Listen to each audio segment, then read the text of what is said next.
जय गुरु जी संगत जी। अनंतम शुक्राना हमारे गुरु जी का। गुरु जी की असीम कृपा से मैं आपके सामने दिव्य आभा में से 10th अध्याय प्रस्तुत करने जा रही हूँ, जिसका नाम है गुरु अनुकंपा संपूर्ण परिवार।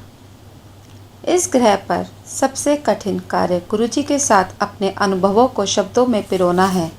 उनको देखने या मिलने का कोई पर्याय नहीं है। उसके पश्चात ही आपको अनुभव होता है कि वह कौन है और उनमें कितनी अभूतपूर्व प्रतिभाएं हैं। परंतु उनके दर्शन सरल नहीं हैं। वह तो उनके नियत करने पर ही संभव है।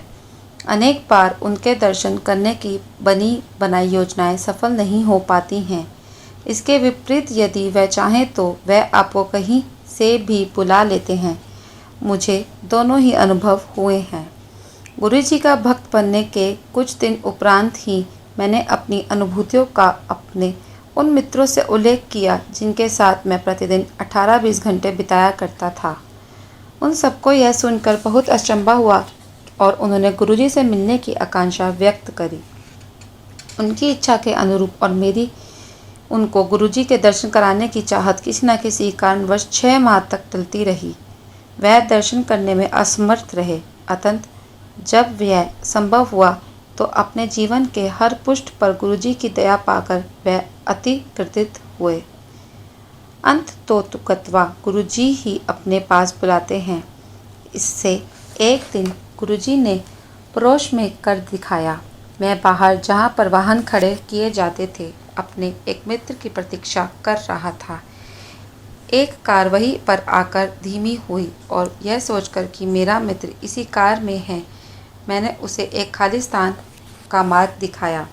तब मैंने देखा कि उसमें मेरा मित्र न होकर एक नव दंपति यात्रा कर रहे थे। उन्होंने शालीनता से प्रश्न किया कि क्या यही नशा रेस्टोरेंट के लिए कारें खड़ी करने का स्थान है। मैंने क्षमा याचना करते हुए उन्हें बताया कि वह स्थान तो इसी मार्ग पर कुछ ही और दूरी पर है। यह स्थान संगत की कारें खड़े करने के लिए है और मैं वास्तव में अपने एक मित्र की प्रतीक्षा कर रहा था। इस संवाद के पश्चात वह दोनों अपने मार्ग पर आगे चले गए। थोड़ी देर में ही वह दोनों वापस आए और उन्होंने जानना चाहा कि क्या वह गुरुजी के दर्शन कर सकते हैं। मैं बहुत चक्का रह गया। यह नव दंपति अपनी सुनियोजित संध्या एक अमोद प्रमोद के स्थान पर ना बिताकर एक गुरु के मंदिर में व्यतीत करना चाहते हैं, जिनके बारे में अभी कुछ मिनट पहले ही सुना था। उन्होंने गुरुजी के दर्शन का लाभ उठाया और बहुत संतुष्ट होकर गए। गुरुजी किसी प्रकार से अपने भक्तों को अपने पास बुलाते हैं। जब से मैंने गुरुजी के पास जाना आरंभ किया, हर दर्शन के विशेष आनंद होता है। उनके यहाँ पर बिताया हुआ समय उस दिन और जीवन का सबसे रोमांचक काल होता है।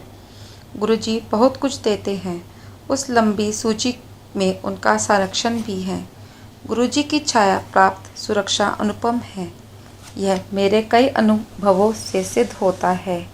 हमें गुरुजी के आसपास आते हुए कुछ ही मास हुए थे जब मुझे एक दिन अत्यधिक ज्वर हो गया। यद्यपि मैं औषधि कम ही लेता हूँ, उस दिन मुझे एक अति प्रबल औषधि लेनी पड़ी, परंतु न उससे लाभ हुआ न ही माथे पर गीला कपड़ा रखने से। मेरी माँ ने तब मुझे अपने पास रखने के लिए गुरुजी का एक चित्र दिया। उस चित्र को रखते ही मेरा ज्वर कम हो गया और तापमान सामान्य स्तर पर पहुंच गया। गुरुजी के चित्र ने मुझे तुरंत लाभ पहुंचाया था। एक बार महाविद्यालय में मुझे अचानक ही तीव्र पेट दर्द आरंभ हो गया। उसके साथ ही मुझे उल्टी भी हुई और जी मितल लाना भी आरंभ हो गया। जब तक मेरे मित्र मुझे लेकर घर पहुँचे, मेरे पिता गुरुजी के यहाँ आ चुके थे। मेरे 2 मित्रों ने मेरे पिता के वापस आने तक रुकने का निर्णय लिया और मेरी लगातार बिगड़ती स्थिति देखकर उन्होंने मेरे पिता को फ़ोन किया। चूँकि 1 घंटे तक उनकी प्रतीक्षा करना उपयुक्त नहीं लगा, वह मुझे पास के एक चिकित्सालय में ले गए। मेरी प्रशिक्षण करने के बाद चिकित्सक ने मुझे 2 इंजेक्शन और कुछ औषधियाँ देकर घर जाकर विश्राम करने को कहा, किंतु उससे मुझे कोई लाभ नहीं हुआ। उधर मेरे पिता ने गुरुजी को मेरी स्थिति से अवगत कराया और शीघ्र जाने की आज्ञा दी। गुरुजी ने उन्हें एक गिलास में जल नींबू का रस डालकर मुझे पिलाने को कहा। मैंने वैसा ही किया। मेरे माता पिता के घर पहुंचते ही मैं उस समय ठीक हो चुका था। कुछ वर्ष के उपरांत मुझे पुंज ज्वर ने घेर लिया। जब 2 दिन तक शाम को तापमान 104 तक चढ़ने लगा, मुझे चिकित्सक को दिखाना आवश्यक हो गया। चिकित्सक ने कुछ औषधियाँ दी। उनसे लाभ न होने पर कुछ परीक्षण भी करवाए, पर उनका परिणाम अनिश्चित रहा। एक अन्य चिकित्सक ने औषधियों में परिवर्तन किया, पर उससे भी कोई सुधार नहीं हुआ। अतः 1 सप्ताह बाद मेरे पिता ने गुरुजी को बताया तो उन्होंने भी अभिमंत्रित हरी मिर्चें दी। उनका सेवन करते ही कुछ घंटों में ज्वर, जो औषधियों से नहीं उतर रहा था, मिट गया। गुरुजी के दया की अतिरिक्त और किसी में यह संभव नहीं था। गुरुजी को सबके भूत और वर्तमान का ज्ञान है। वह ही हमारी दृष्टि तो परिसीमित है और आगे क्या होने वाला है उसका हमें ज्ञान नहीं है। पर एक बार गुरुजी के शरण में आने के पश्चात और अपना जीवन उनको समर्पित करने के पश्चात वे हमारे भविष्य का भी ध्यान रखते हैं। एक बार गुरुजी ने मेरे पिता को बताया कि मेरी माँ और मेरे ऊपर संकट आने की संभावना है। गुरुजी को कुछ आभास हुआ होगा और वह उससे बचाव के लिए उपाय कर रहे होंगे। अगले दिन अपराह को मैं निकार में बाजार जा रहा था, जो कि 2 किलोमीटर दूर था।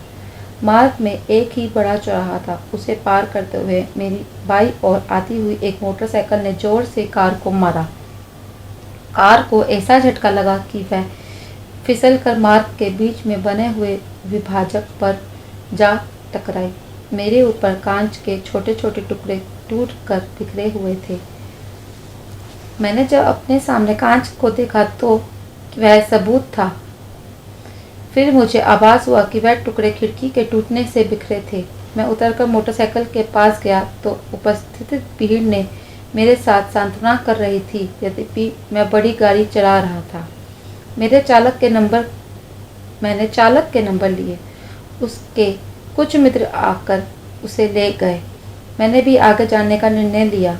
मुझे लग रहा था कि कार शुरू नहीं होगी, पर पहली बार में ही चाबी घुमाने पर वह चालू हो गई।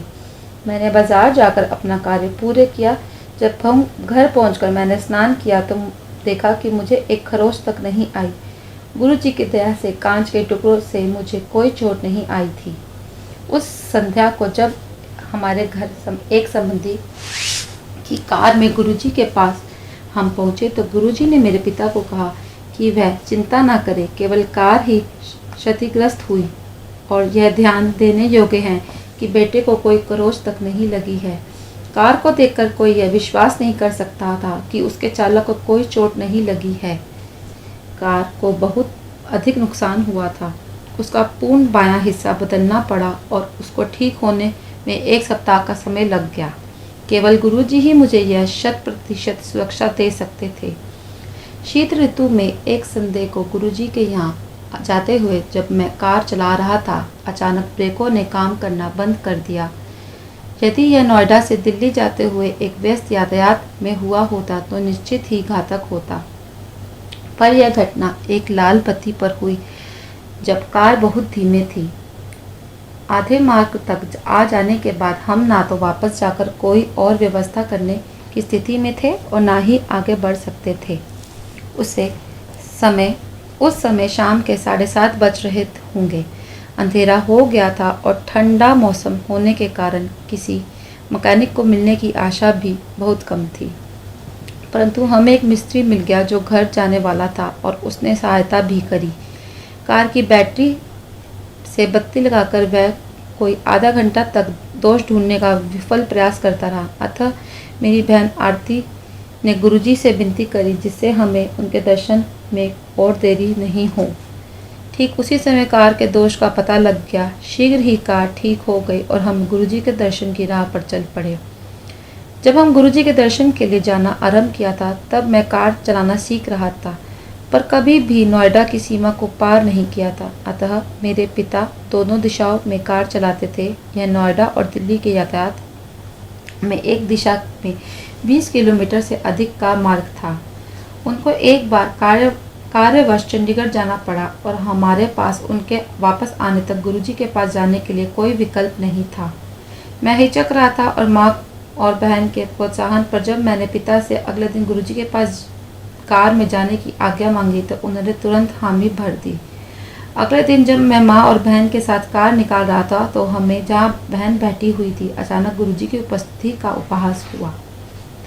उस दिन जब मैं कार चलाता रहा गुरुजी की उपस्थिति बनी रही। लौटते हुए भी यही हुआ।